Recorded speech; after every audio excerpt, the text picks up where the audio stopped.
Well, another white man in Hollywood wrote a story about something he doesn't understand. He traumatized the original victim. Shocker. If anyone hasn't seen this yet, you know that May-December movie that's probably going to get nominated for Oscars and already has been nominated for a Golden Globe. And it's considered a comedy. Yeah, that one. About a boy groomed by his teacher, who was a white lady, by the way. This is the dude who's bringing us this story. Now, I could not find any information on this, but unless this man has been groomed and essayed, he really shouldn't be talking about this probably. Not unless he is involving the victim himself, who is a real life person, or at the very least, a bunch of victims of childhood essay, which I don't know, I'm kind of guessing he didn't. Also, you're a white dude.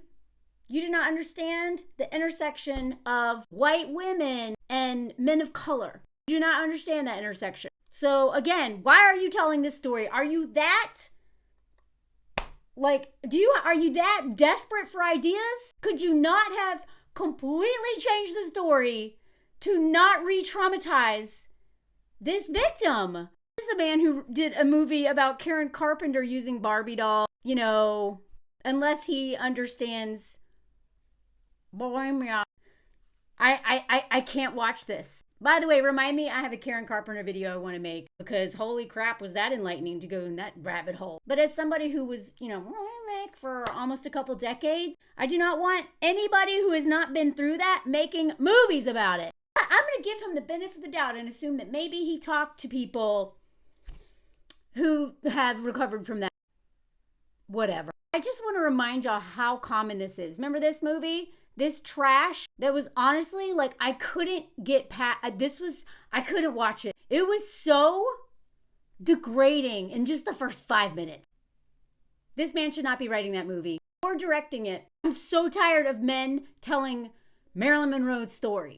Get a life. Tell your own story. For this one, Dahmer.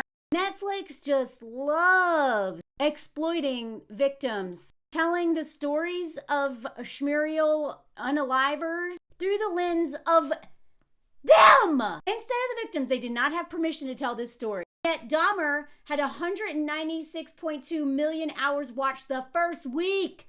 1 billion in the first couple months. It was literally as popular as Squid Game and Stranger Things.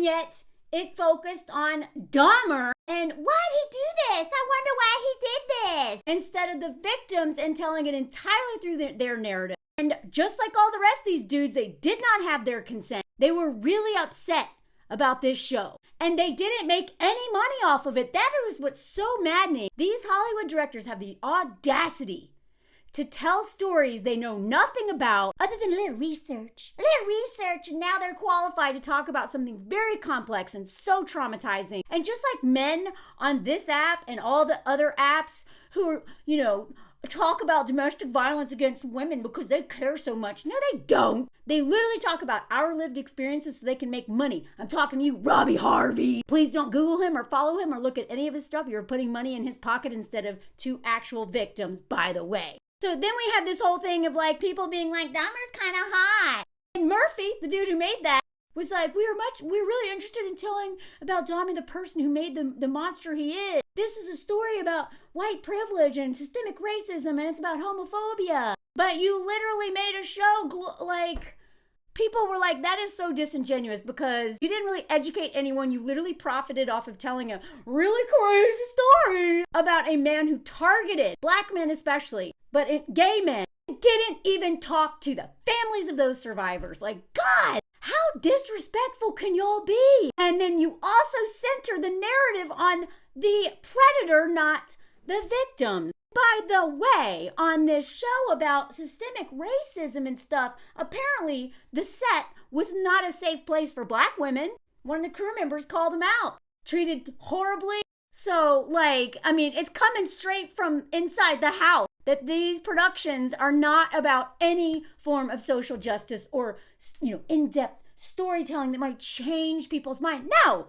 it is to make money off of a story, a tragic, horrifying story that focuses on the predator instead of the victim. Just like this trash. Y'all know I've done 5 videos on this one, which was created by these two guys, by the way. This guy was behind that show. And then after he realized that, like, that doesn't look good, they took him off IMDb.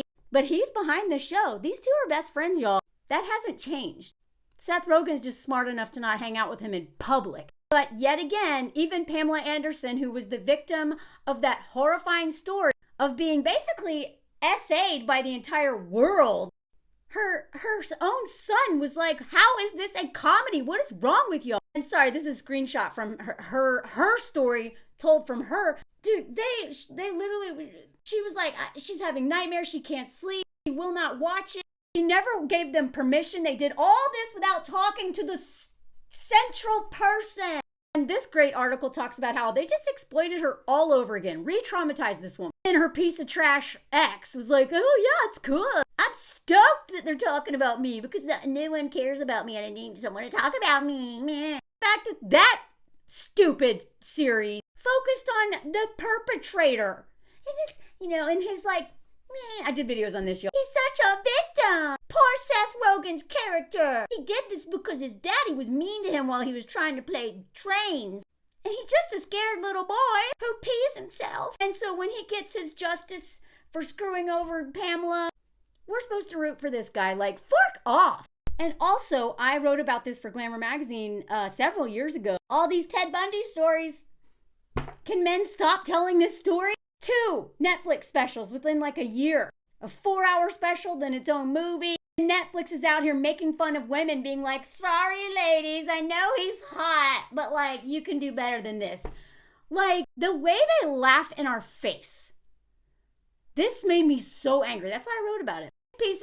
This piece of trash, we're told by this man. Because surely he must understand what it is like to go through all of this as a woman, as a family member of someone who is unalive by this man. I am so tired of it. They shouldn't be allowed to do it, but this is what they've been doing forever. And this is why it's so hard to move the needle on our conversations around any of this stuff, because it is men telling women stories. It's white people telling Black, Indigenous, and other people of color stories. It's like, it's all these people who don't know what we're talking about telling stories. God. So again, yet another survivor of a horrific crime of schmegzable violence is exploited yet again. And this guy is only 40 years old. And look at this, he wasn't even approached by the filmmakers. So he's like coming out being like, hello, I'm alive. Why didn't you ask? I could have helped you. Like, he's not even mad that they made the movie. He's mad that they didn't even talk to him about it. And so they made this trash. Like, I tried watching that movie. As somebody who's a survivor of childhood SA, it was really hard to get through it. Because I knew that it was probably being told, and the fact that they call it a comedy, are you kidding me?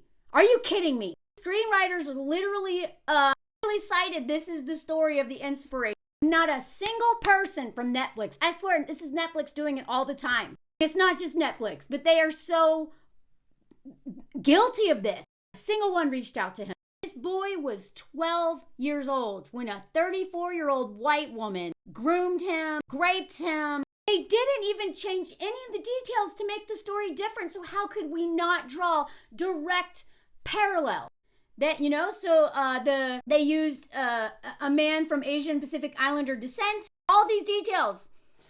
Both father, children born in prison, both married their female abuser. Even, I watched this interview. They even took this scene and it was straight from this interview, y'all. And if you look up this interview, it is terrifying. This woman tries to flip the narrative saying that this boy pursued her and pressured her. Come on. And so, yeah, he's upset. This is another example of Hollywood exploiting a story and someone's pain. Actors didn't even reach out, y'all. The whole movie is about reaching out to the real people and talking to them to inform your character, and then they didn't even do that. Like, offended by the entire project and the lack of respect given to me. Lived through a real story and is still living it. Hollywood always justifies this by like, well, we want creative freedom. Make your own story. Change enough details so that we don't know who you're talking about. But stop doing this. They try to say it's not really about this story. And admit, well, okay, yeah, it is. Which is it? God, y'all.